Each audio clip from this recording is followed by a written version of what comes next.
नमस्ते मित्रों, बीए भाग 2 सेमेस्टर 4 पेपर 5 जिसमें हम अनुवाद के बारे में देख रहे थे। और पिछले लेक्चर को हमने एक सामान्य बात कि अनुवाद क्या होता है या अनुवाद किस तरह से होता है इस पर अपनी बात रखी थी। अनुवाद के लिए 5 अंक निर्धारित होते हैं। अनुवाद के लिए 2 परिच्छेद दिए जाते हैं, एक मराठी में होता है और दूसरा अंग्रेजी में वही होता है।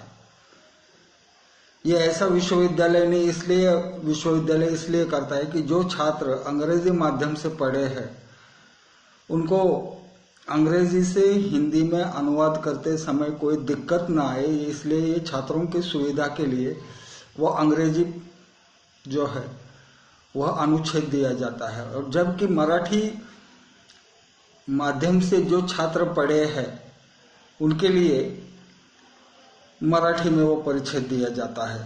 अर्थात जो विद्यार्थी मराठी भाषा अच्छी तरह से जानते हैं या जिन लोगों की मातृभाषा मराठी है वे लोग उसको आसानी से समझकर उसका हिंदी में अनुवाद कर सकते हैं।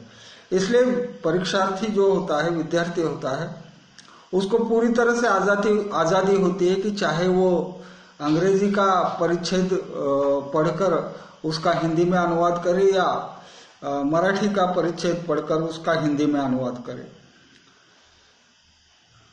आमतौर पर हम सभी मराठी माध्यम से पढ़े लिखे हैं, इसलिए हमको मराठी परिच्छेद का हिंदी अनुवाद करना हमें आसान प्रतीत होगा। परिच्छेद चाहे मराठी हो या चाहे अंग्रेजी का, उसका जब हम हिंदी में अनुवाद करते हैं तो उस समय छात्रों को इन बातों का ध्यान रखना जो है लाजमी है, जरूरी है।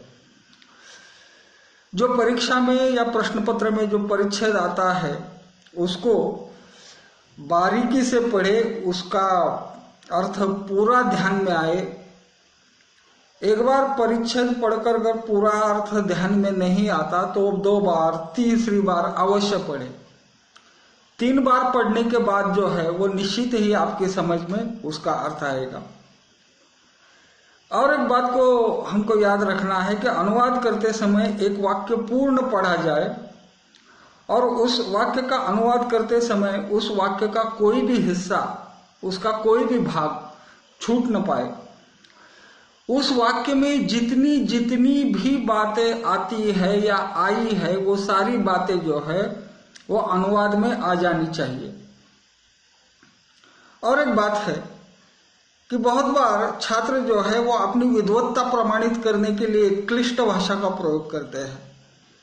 तो अनुवाद जो होता है वो क्लिष्ट भाषा में नहीं होना चाहिए।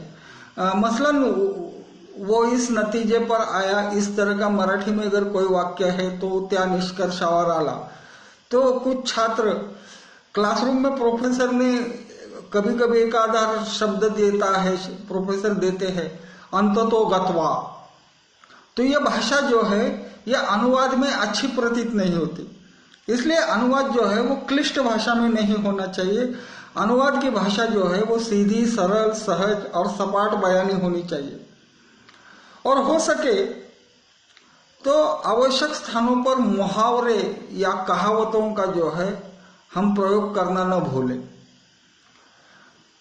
अनुवाद में इस बात की ओर ध्यान देना चाहिए कि वाक्य जो है वो लंबे चौड़े वाक्य नहीं होने चाहिए। वाक्य छोटे और सरल होने चाहिए। अगर परिच्छेद का परीक्षा में जो परिच्छेद आता है उसका ही वाक्य फिर भी लंबा या चौड़ा है तो उस वाक्य को काट छाट कर आप 2 या 3 छोटे वाक्यों में उसको बदल सकते हैं। यह भी आपको आजादी है। और फिर उन वाक्यों का जब हम अनुवाद लिखते हैं तो उस समय एक लंबे वाक्य के अगर 3 वाक्य छोटे छोटे बनते हैं अनुवाद के समय तो भी कोई दिक्कत या परेशानी का सबब न हो। परिच्छेद में अगर मुहावरा या कोई कहावत होती है तो उसके लिए जो हिंदी में मुहावरा या कहावत होती है उसका ही प्रयोग करें। शाब्दिक अनुवाद बिल्कुल न करें, सबसे बड़ी बात है। और पिछले लेक्चर को हमने बताया था कि शब्दानुवाद हमारी दृष्टि में सबसे निम्नतम प्रकार है। शाब्दिक अनुवाद मत करें, भावानुवाद सबसे बड़ी चीज है। मतलब उस वाक्य से कौन से भाव उभरते हैं, इस बात की ओर जो है वो हमारा ध्यान होना चाहिए। उदाहरण के लिए हमने एक शब्द प्रयोग किया था कि मराठी में अगर वाक्य है कि त्याच्या पोटात कावळे ओरडत होते, इसका मतलब उसको बहुत भूख लगी है, बड़ी भूख लगी है। किंतु हिंदी भाषा में उसका अनुवाद करते समय हमको ये कहावत याद आनी चाहिए कि उसके पेट में चूहे दौड़ रहे थे। अगर कोई परीक्षार्थी या छात्र उसका शब्दशः अनुवाद करेगा तो उसका वाक्य इस प्रकार होगा कि उसके पेट में कौवे चिल्लाने लगे थे। तो बड़ा ही हास्यास्पद, बेतुका, बेढंग इस प्रकार से वो अनुवाद होगा और वो वाक्य भी गलत साबित होगा। तो इसलिए अनुवाद करते समय इस बात की ओर भी ध्यान देना चाहिए। अंग्रेजी के हो या मराठी के मुहावरे हो या कहावत हो, उसके लिए हिंदी में जो रूढ़ मुहावरे कहावतें हैं उनका ही हमें प्रयोग करना है, शब्दशः अनुवाद न करें।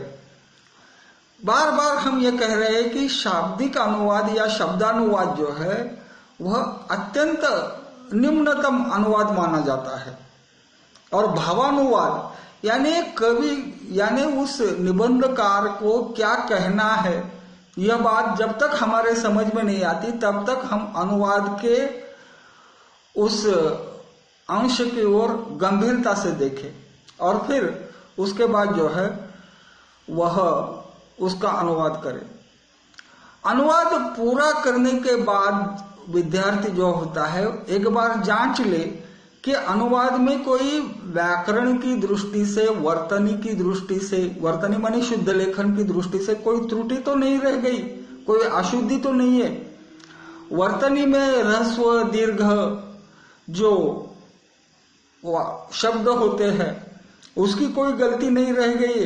अगर कोई ऐसी गलती आपको नजर आती है तो फौरन उसको दुरुस्त करें।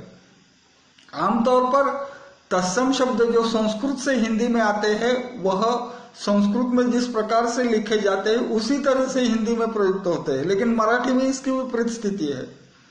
मान लीजिए सभापति यह शब्द है तो संस्कृत में ती जो होती है, अंतिम ती, वह ह्रस्व होती है, मराठी में दीर्घ होती है, लेकिन हिंदी में फिर ह्रस्व ही हो रहती है। तो तत्सम शब्दों की ओर गंभीरता से देखें और उस प्रकार से अगर आपके हाथों से कोई गलती होती है या कोई त्रुटि रह जाती है तो उसको तुरंत दुरुस्त करें।